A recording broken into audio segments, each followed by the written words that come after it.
Magandang araw mga pare, magpapalit tayo ngayon ng shock mounting bearing. So ito yung mga kailangan natin. Yan. Tapos ito sa ano to, sa spring sa shock. Panglagay para hindi siya umangat. Tapos ito yung shock para dito. Kaya matatanggalin natin na bolt ito. Tapos yung sa brake, ito yung sa brake niya, sensor. Tapos ito. Tapos ito yung sa taas, tanggalin din to. So tanggalin muna natin. Sa pagtanggal pala, kailangan mintarano yung pangkontra dito. Kasi matigas yan. Sa ginagamitan ng Allen wrench yan.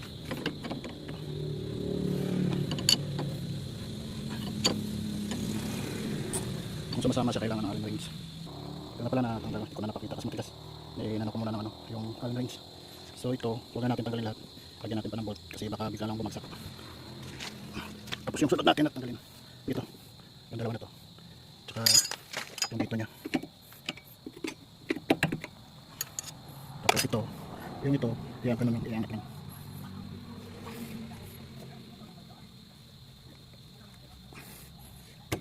Yan, tanggal na. So ito, pupupukin ito pababa gamit yung screwdriver na flat. Okay, ito siya 16 size nito.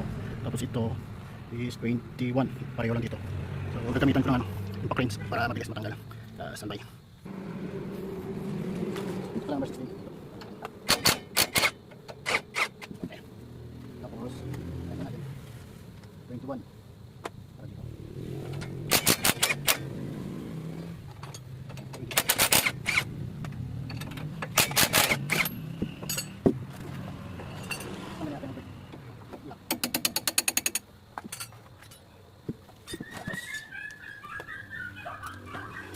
Gamitan natin ng jack para tumatanggal.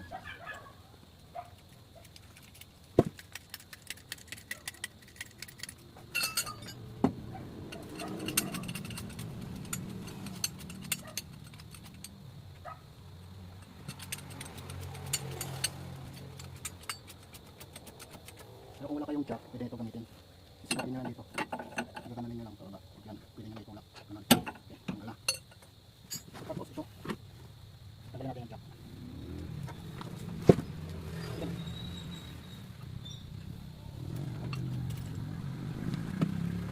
Pag medyo matigas siya, tingnan natin ng konti. Angat ng konti. Lakas lang. Dandahan lang.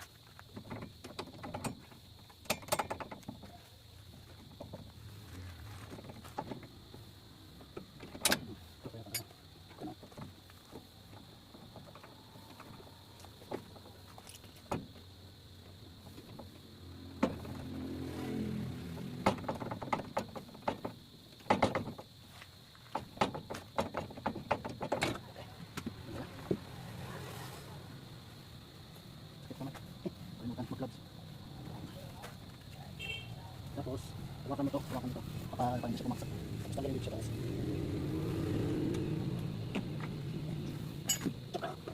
Ito na lang, ilabas. Dandan. Okay. Ito yung tanggalin natin to. Tapos ito yung papalitan. So, sana hindi ganito na magalaw na, kaya maingay na siya.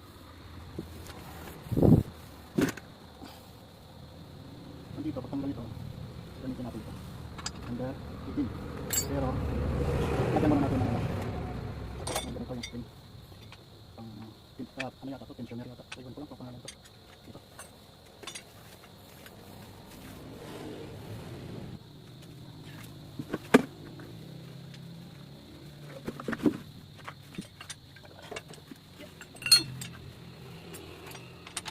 Ganito lang pagkatay.